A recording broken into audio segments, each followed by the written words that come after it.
Bismillahirrahmanirrahim. Assalamualaikum warahmatullahi wabarakatuh. Alhamdulillahi rabbil alamin wal aqibatu lil muttaqin. Assalatu wassalamu ala sayyidina Muhammadin wa ala alihi wa sahbihi ajma'in wa ba'du. Para pemirsa yang dirahmati oleh Allah Subhanahu wa taala. Ada satu pertanyaan yang seringkali menjadi PR bagi kita orang tua. Kadang-kadang pertanyaan ini muncul dari anak-anak kita. Bapak, Mama, di mana Tuhan itu sebenarnya? Kadang-kadang kita susah untuk memberikan jawaban yang tepat untuk pertanyaan yang sesederhana ini. Maka pertama, kalau kita merujuk kepada Al-Quran, kita akan mendapati pada surat Al-A'raf ayat 54. A'udzu billahi minasyaitonir rajim. Bismillahirrahmanirrahim. Inna rabbakumullahu alladzi khalaqas samawati wal ard fi sittati ayyam thumma istawa 'alal 'arsy. Sesungguhnya Tuhan kamu adalah Allah yang menciptakan langit dan bumi dalam 6 hari. Thumma istawa 'alal 'arsy. Kemudian istawa itu berdiam 'alal 'arsy, di atas singgasana. Singgasana, 'arsy, singgasana Allah ini banyak yang menafsirkan berada di atas langit sana. Artinya kalau ada anak kita bertanya, "Ayah, Mama, Tuhan itu di mana?" Kita boleh menjawab, Tuhan ada di atas langit. Ada lagi di Al-Quran surah Al-Baqarah ayat 186 yang berbunyi, A'udzu billahi minasyaitonir rajim, wa idza sa'alaka 'ibadi 'anni fa inni qarib ujibu da'watad da'i idza da'an. Dan apabila bertanya kepadamu hambaku tentang aku, kata Allah, fa inni qarib, sesungguhnya aku sangat dekat. Ujibu da'watad da'i idza da'an. Aku menjawab, aku mengabulkan doa-doa hambaku yang berdoa. Ini juga mengindikasikan bahwa Tuhan itu dekat. Dekat sekali. Tentu ini agak berbeda dengan ayat yang pertama saya sebutkan tadi, Al-A'raf ayat 54. Al-A'raf ayat 54 menyatakan Tsumma stawa 'alal 'arsy. Allah berdiam di atas arsy, di atas singgasana, di atas langit. Yang ayat Al-Baqarah, surat Al-Baqarah ayat 186 ini justru inni qarib, kata Allah, aku sangat dekat dengan hamba itu. Ini seakan-akan kontradiksi antara ayat yang saya sebutkan pertama tadi dengan yang kedua. Yang ketiga, ada lagi dalam surat Qaf ayat 16. A'udzu billahi minasyaitonir rajim. Wa laqad khalaqnal insana wa na'lamu ma tuwaswisu bihi nafsuh.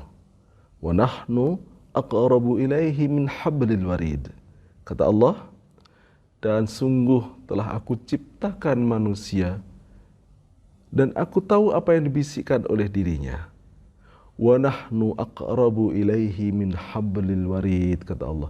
Dan kami, kata Allah, lebih dekat kepada diri manusia itu daripada urat lehernya sendiri.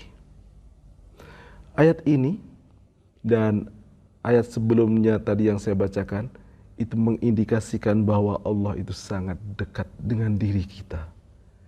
Bahkan lebih dekat dari urat leher. Itu artinya Allah itu ada di dalam diri kita. Dua ayat yang terakhir mengindikasikan, menyebutkan Allah itu dekat, dekat sekali dengan diri kita. Bukan di atas langit. Kalau di atas langit itu kesan kita, kalau kita mau berjumpa dengan Allah, menyembah Allah, untuk mendekatkan diri kepada Allah, begitu susah. Karena harus menjangkau tahapan-tahapan sampai ke atas langit.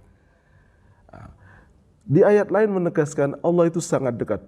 Bahkan lebih dekat daripada urat lehernya sendiri.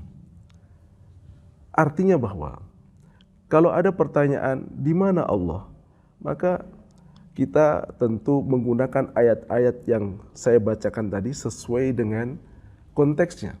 Kalau yang tanya anak, cukuplah kita jawab Allah ada di atas langit, cukup. Secara literal kita memahami surat Al-A'raf ayat 54, memang setelah Allah menciptakan bumi dan langit dalam 6 hari, kemudian Allah istawa ala arsy, bersamayam di atas arsy. Nah, itu cukup untuk menjawab pertanyaan yang dilontarkan oleh anak-anak. Tetapi bagi selain anak-anak yang sudah berpikir, maka timbul pertanyaan, tidak mungkin Allah itu di langit, berarti Allah itu jauh. Katanya Allah dekat, karena ayat-ayat yang lain juga mengisyaratkan bahwa Allah itu dekat. Cuman perlu dijelaskan di sini, kedekatan Allah dengan diri kita ini bagaimana? Sehingga kalau dalam tradisi tasawuf, para sufi itu mengklaim mereka berusaha untuk selalu mendekatkan diri kepada Tuhan sehingga bisa dekat dengan Tuhan dan bisa berdialog bermesraan dengan Tuhan. Apa benar seperti itu?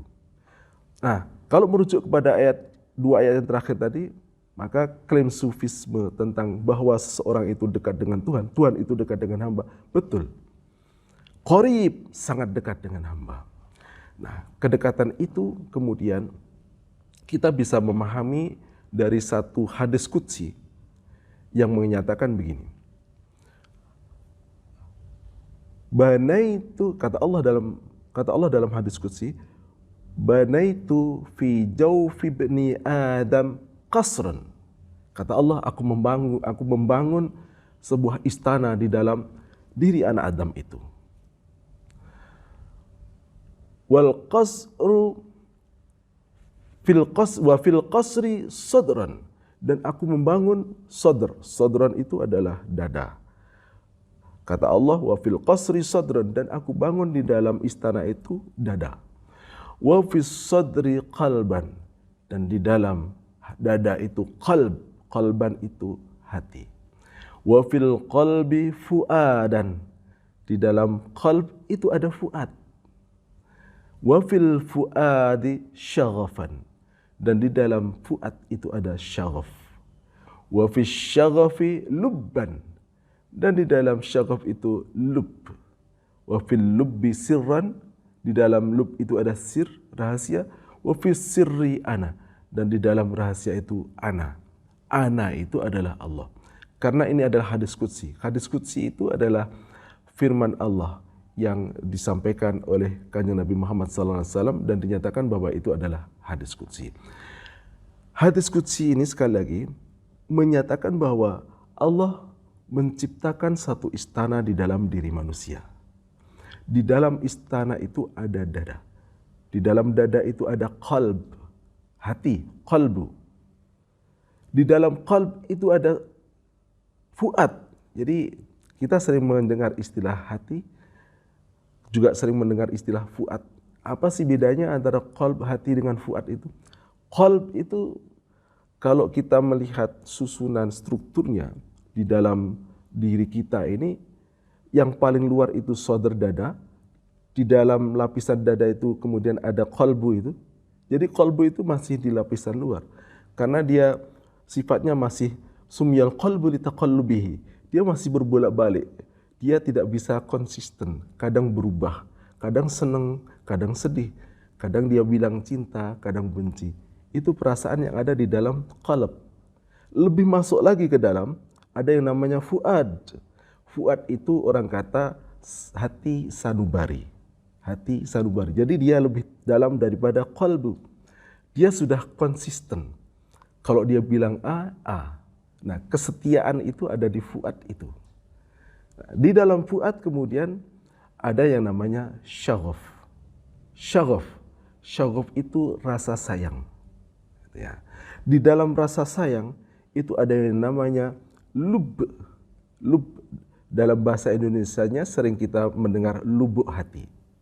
Jadi memang lubuk hati itu istilahnya lub. Lub itu ada di dalam syaghaf. Syaghaf itu rasa sayang. Rasa sayang itu ada di dalam fuad. Sedangkan fuad itu ada di dalam hati. Nah, tadi sudah sampai ke lub ya, lubuk. Di dalam lubuk itu ada sir. Jadi ada syaraf, ada lubuk. Di dalam lub itu secara bahasa artinya ada perasan. Jadi kalau kita membelah kelapa, kemudian kita kupas sabutnya, ada tempurungnya, ada daging kelapanya, kemudian diparut, diperas. Nah, perasan santan itu namanya lubuk hati. Di dalam lub ada sir. Sir itu bahasa kita adalah rahasia. Di dalam sir ada ana, kata Allah. Ana itu adalah aku. Dari penjelasan ini kita bisa menangkap bahwa Allah itu memang tidak jauh dari diri kita. Bahkan Allah itu ada di dalam hati kita yang paling dalam. Di dalam sir, di dalam rahasia, di dalam tubuh kita ini. Sehingga begini, kalau kita ingin mendekat dan ingin mencari Allah dan mendekati Allah, nggak usah jauh-jauh. Kita cukup mengenali siapa diri kita ini. Kita harus yakin bahwa di dalam diri ini sebenarnya ada potensi ketuhanan. Ada nurani, keilahian, ada fitrah yang memang bersemayam di dalam hati kita yang paling dalam itu. Nah, masalahnya begini, ketika dalam perkembangannya, seringkali kita ini lupa akan hakikat diri fitrah kita yang di dalam hati kita itu ada potensi ketuhanan tadi. Sering kita lupa itu.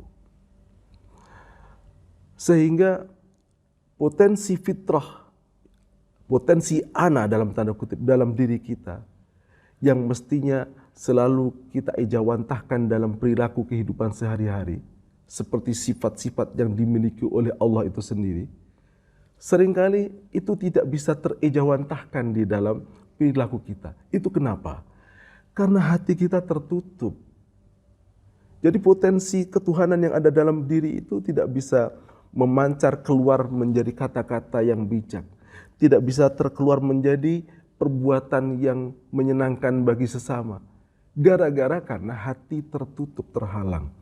Apa yang bisa menghalangi hati itu? Yang bisa menghalangi, menutup hati yang jernih menjadi hati yang kotor, menjadi hati yang buram, menjadi hati yang keras seperti batu. Itu adalah perbuatan-perbuatan maksiat dan dosa-dosa yang kita lakukan.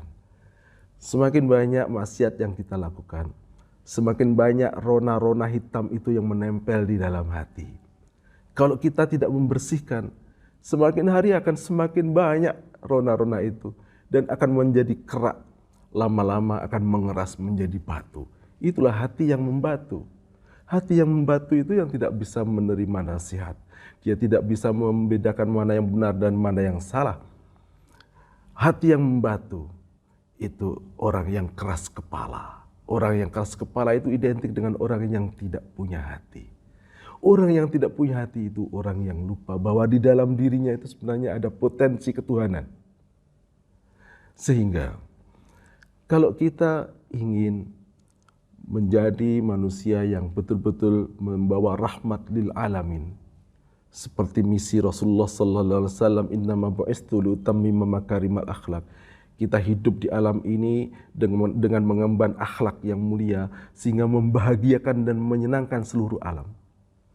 Maka ini bisa dimunculkan, bisa direalisasikan kalau kita bisa membina hati ini. Potensi ketuhanan yang ada di dalam diri ini jangan sampai tertutup dengan kotoran-kotoran dosa kita. Maka kalau sudah terlanjur kita melakukan salah dosa, ya harus segera dihapuslah. Segera bertaubat, istighfar. Istighfar. Dengan beristighfar dosa-dosa kecil itu akan runtuh. Berwudu, sambil berwudu membasuh tangan, sambil membayangkan, oh tangan saya ini banyak sekali melakukan dosa-dosa. Mudah-mudahan Allah membersihkan dosa-dosa tanganku ini sesuai dengan mengalirnya air wudu ini. Dengan begitu nanti dengan wudu saja insya Allah akan bersih. Dosa-dosa kecil akan bersih dengan wudu. Ketika membasuh muka juga begitu, kita sambil membayangkan, ya Allah, banyak sekali dosa-dosa yang ditimbulkan oleh wajah saya ini. Ya Allah, ampunkanlah, bersihkanlah dosa-dosa ini melalui atau berwasilah dengan mengalirnya air wudu ini. Insya Allah dosa akan bersih. Telinga juga begitu. Kaki juga begitu. Banyak sekali sarana-sarana yang sudah Allah berikan kepada hambanya untuk menjaga kebersihan hati itu. Dengan cara membersihkan dosa-dosa kecil itu. Dengan wudhu, istighfar, dan lain sebagainya. Insya Allah, kalau hati kita tetap terjaga kejernihannya, kebersihannya, ya kan? Allah yang sudah ada di dalam diri kita itu, kita akan bisa mendekatnya sedekat-dekatnya. Bahkan kalau perlu menyatu dengan Allah. Dalam tanda petik. Gitu ya. Kalau kita sudah dekat dengan Allah, maka tentu kita akan melakukan sesuatu yang Allah kehendaki. Apa yang kita lakukan, insya Allah itulah yang diinginkan oleh Allah. Jadi sifat-sifat yang dimiliki oleh Allah akan kita tampilkan dalam kehidupan kita sehari-hari. Dan akhirnya insya Allah kita akan menjadi manusia yang rahmatan lil alamin. Jadi Allah tidak jauh, Allah dekat, ada di dalam diri kita. Dan harus kita jaga kesadaran itu sehingga akan berkesan di dalam akhlak kita, menjadi akhlak yang baik di dalam pergaulan sehari-hari. Saya kira begitu sedikit yang bisa saya sampaikan. Mudah-mudahan ada manfaatnya bagi kita semua. Wallahul muwaffiq ila aqwamit thoriq. Wastabiqul khairat. Assalamualaikum warahmatullahi wabarakatuh.